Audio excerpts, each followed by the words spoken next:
আসসালামু আলাইকুম। সংবাদে আপনাদের সবাইকে স্বাগত জানাচ্ছি। আমি ফিরোজ তোহা। শুরুতেই সংবাদ শিরোনাম জানিয়ে দেব এই মুহূর্তে হাতে পাওয়া সর্বশেষ গুরুত্বপূর্ণ আপডেট বাংলা সংবাদ। শুরুতেই থাকছে রিউমার স্ক্যানারের প্রতিবেদন। ভারতের ৪৯টি গণমাধ্যমে বাংলাদেশ নিয়ে ভুয়া খবর প্রচার। চলতি বছরের জুনে হাইকোর্টের রায় ২০১৮ সালের কোটা বাতিল সংক্রান্ত প্রজ্ঞাপন অবৈধ ঘোষণা করবার পর বাংলাদেশের রাজনৈতিক অস্থিরতা চরমে পৌঁছে। এ রায়ের পর কোটা সংস্কারের দাবিতে দেশব্যাপী ছাত্র আন্দোলন ছড়িয়ে পড়ে। আন্দোলনে সরকার বাধা দিলে তা সহিংসতা এবং সংঘাতের রূপ নেয়। এতে বহু প্রাণহানির ঘটনা ঘটে। শেষ পর্যন্ত সরকার পতনের একদফা দাবিতে রূপ নেয় এই আন্দোলন। এরই ফলস্বরূপ ৫ আগস্ট গণ আন্দোলনের মুখে স্বৈরাচারী শেখ হাসিনা ক্ষমতা থেকে পদচ্যুত হয়ে ভারতে আশ্রয় নেয়। আর এ ঘটনাকে কেন্দ্র করে ভারতীয় সংবাদ মাধ্যম বিভিন্ন সময় ভুয়া এবং গুজব খবর প্রচার করে আসছে। এবারে জানাবো, আওয়ামী লীগকে ক্ষমা করলে আল্লাহর কাছে জবাব দিতে হবে বলে মন্তব্য করেছেন বিএনপির জাতীয় নির্বাহী কমিটির সদস্য ও সাবেক উপমন্ত্রী অ্যাডভোকেট এম রুহুল কুদ্দুস তালুকদার দুলো। জানাবো, ভারত বাংলাদেশের অন্তর্বর্তী সরকারকে অস্থিতিশীল করবার চেষ্টা করছে বলে অভিযোগ করেছেন বিএনপির স্থায়ী কমিটির সদস্য ড খন্দকার মোশাররফ হোসেন। তিনি বলেন, দেশের মানুষ ঐক্যবদ্ধ হলে কোনো ষড়যন্ত্রই সফল হবে না। এদিকে আওয়ামী লীগারা বিএনপির ভেতরে ঢুকে বিশৃঙ্খলার চেষ্টা করছেন আজাদ। আওয়ামী লীগ ঘরনার লোকজন নিয়ে সভা সমাবেশ না করবার নির্দেশনা দিয়ে বিএনপির কেন্দ্রীয় কমিটির শিশু বিষয়ক সম্পাদক আবুল কালাম আজাদ সিদ্দিকী বলেছেন, এতদিন যারা আওয়ামী লীগ করতেন তারা বিএনপির ভেতরে ঢুকে বিশৃঙ্খলা সৃষ্টির অপচেষ্টা চালিয়ে যাচ্ছেন। জানিয়ে দেব, চাঁদপুরে মেধা এবং যোগ্যতায় পুলিশের চাকরি পেলেন ৭১ জন। চাঁদপুরে মাত্র ১২০ টাকায় পুলিশের চাকরি পেয়েছেন ৭১ জন। কোনো প্রকার হয়রানি, সুপারিশ এবং ঘুষ ছাড়া সোনার হরিণ খ্যাত এই চাকরি পেয়ে খুশিতে আত্মহারা এসব তরুণ তরুণী এবং তাদের অভিভাবকরা। এবং সর্বশেষ জানাবো আন্তর্জাতিক সংবাদ। ভারতে দিল্লি চলো পদযাত্রা ছত্রভঙ্গ করল পুলিশ, ইন্টারনেট বন্ধ। ভারতে ফসলের ন্যায্য দামের দাবিতে পাঞ্জাব রাজ্য থেকে দিল্লি অভিমুখে কৃষকদের পদযাত্রা ছত্রভঙ্গ করে দিয়েছে পুলিশ। এ সময় সংঘর্ষের মধ্যে পুলিশ কৃষকদের লক্ষ্য করে টিয়ার গ্যাস এবং পেপার স্প্রে ব্যবহার করে। অবস্থায় আগামী ৯ ডিসেম্বর পর্যন্ত কিছু জায়গায় মোবাইল ইন্টারনেট সহ টেক্সট বার্তা পরিষেবাও বন্ধ করে দেওয়া হয়। এতক্ষণ শিরোনাম শুনছিলেন, এবার বিস্তারিত। প্রিয় দর্শক, আপনি যদি এই চ্যানেলে নতুন হয়ে থাকেন, ভিডিওটি দেখতে দেখতে চ্যানেলটি সাবস্ক্রাইব করে আমাদের সঙ্গে থাকুন। আর এই ভিডিও সম্পর্কে আপনি আপনার মূল্যবান মতামতটি কমেন্ট বক্সে জানিয়ে দিন। আর হ্যাঁ প্রিয় দর্শক, জানিয়ে দিন ভিডিওটি কোথা থেকে দেখছেন। ভারতের ৪৯ গণমাধ্যমে বাংলাদেশ নিয়ে ভুয়া খবর প্রচার। চলতি বছরের জুনে হাইকোর্টের রায় ২০১৮ সালের কোটা বাতিল সংক্রান্ত প্রজ্ঞাপন অবৈধ ঘোষণা করবার পর বাংলাদেশ রাজনৈতিক অস্থিরতা চরমে পৌঁছায়। এ রায়ের পর কোটা সংস্কারের দাবিতে দেশব্যাপী ছাত্র আন্দোলন ছড়িয়ে পড়ে। আন্দোলনে সরকার বাধা দিলে তা সংঘাত এবং সহিংসতায় রূপ নেয়। এতে বহু প্রাণহানির ঘটনা ঘটে। শেষ পর্যন্ত আন্দোলন সরকার পতনের একদফার দাবিতে রূপ নেয়। এরই ফলস্বরূপ ৫ আগস্ট গণ আন্দোলনের মুখে প্রধানমন্ত্রীর পদ থেকে ক্ষমতাচ্যুত হয়ে ভারতে আশ্রয় নেন শেখ হাসিনা, যার মাধ্যমে আওয়ামী লীগ সরকারের দীর্ঘ ১৫ বছরের শাসনামলের অবসান হয়। সরকার পতনের পরও সারা দেশে সংঘর্ষ, হত্যাকাণ্ড, ভাঙচুর এবং লুটপাটের ঘটনা ঘটে। এর মধ্যে ৮ আগস্ট ড মোহাম্মদ ইউনূসের নেতৃত্বাধীন অন্তর্বর্তীকালীন সরকার গঠিত হয়। এই অভ্যন্তরীণ অস্থিরতা বাংলাদেশের সীমানা ছাড়িয়ে ভারতীয় ব্যাপক প্রতিক্রিয়ার জন্ম দেয়। আওয়ামী লীগ সরকারের পতনের পর ভারতীয় গণমাধ্যমগুলোতে বাংলাদেশের বিষয় নিয়ে ছড়ানো হচ্ছে একের পর এক গুজব। রিউমার স্ক্যানার টিমের অনুসন্ধানে রাষ্ট্র ক্ষমতার পট পরিবর্তনের পর ১২ আগস্ট থেকে ৫ ডিসেম্বর পর্যন্ত ভারতীয় গণমাধ্যমে প্রচারিত অন্তত ১৩টি ভুয়া খবর পাওয়া গেছে। এমন ভুয়া খবর প্রচারের তালিকায় ভারতের অন্তত ৪৯টি গণমাধ্যমের নাম উঠে এসেছে। এর মধ্যে রিপাবলিক বাংলা সর্বাধিক ৫টি গুজব প্রচার করেছে। পরবর্তীতে অবস্থান রয়েছে হিন্দুস্তান টাইমস, জি নিউজ এবং লাইভ মিন্ট। এর প্রত্যেকে অন্তত ৩টি করে গুজব প্রকাশ করেছে। এছাড়া রিপাবলিক, ইন্ডিয়া টুডে, এপিপি আনন্দ এবং আস্তাক অন্তত ২টি করে গুজব প্রচার করেছে। বাকি ৪১টি গণমাধ্যম অন্তত ১টি করে গুজব প্রচার করেছে।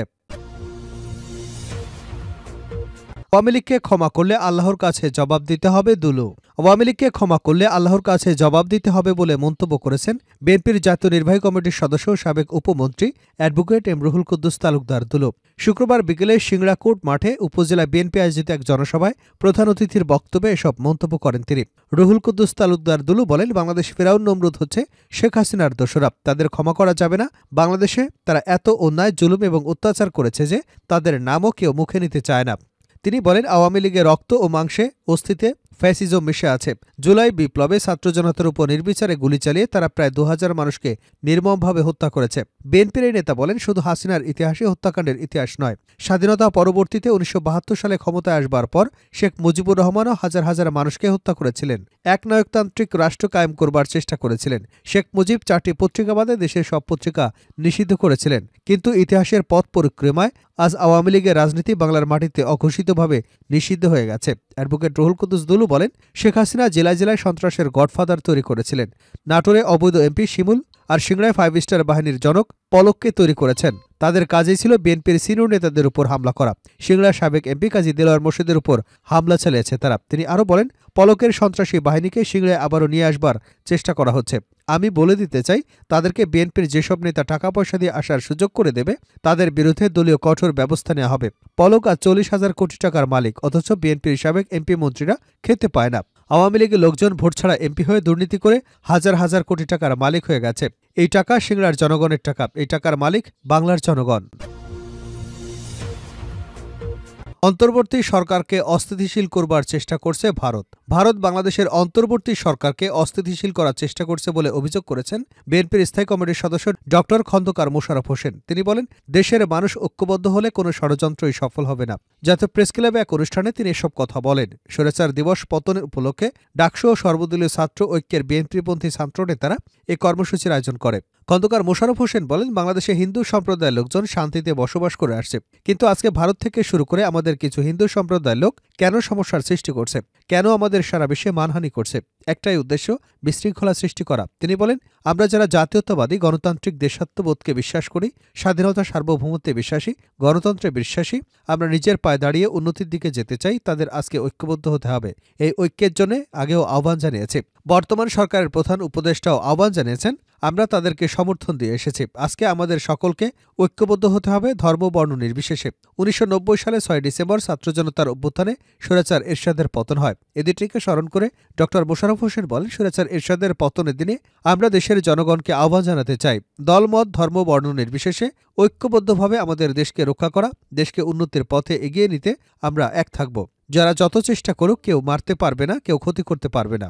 হুঁশিয়ারি উচ্চারণ করে ডক্টর মোশাররফ হোসেন বলেন, ছাত্র জনতার বিপ্লবের পর যারা আমাদের বিরুদ্ধে ষড়যন্ত্র করছে, এটা আপনাদের দুঃসাহস।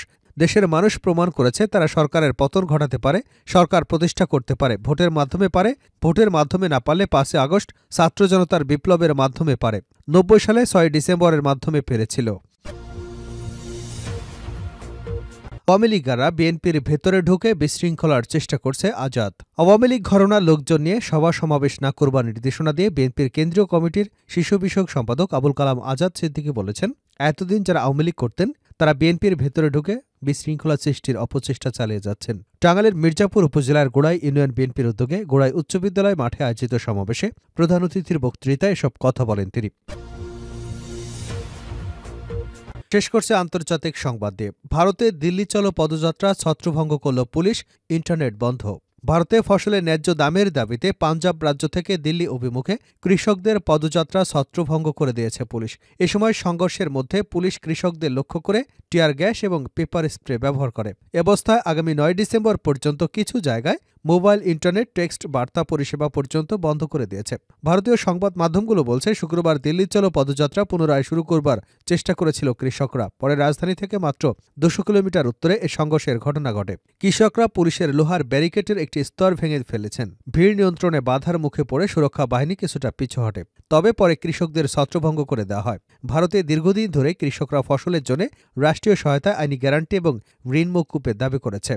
গত ফেব্রুয়ারিতে পুলিশ দিল্লি চলো পদযাত্রা বন্ধ করে দেয়। প্রতিবেশী হরিয়ানা রাজ্যের কৃষকরাও পাঞ্জাবের কৃষকদের এই আন্দোলনে যুক্ত হয়েছে। এদিকে নতুন করে পদযাত্রার সময় হরিয়ানা সরকার আগামী ৯ ডিসেম্বর পর্যন্ত কিছু জায়গায় মোবাইল ইন্টারনেট সহ টেক্সট বার্তা পরিষেবা পর্যন্ত বন্ধ করে দিয়েছে। পুলিশ বলছে, আইনশৃঙ্খলা বজায় রাখতে পর্যাপ্ত বাহিনী মোতায়েন করা হয়েছে।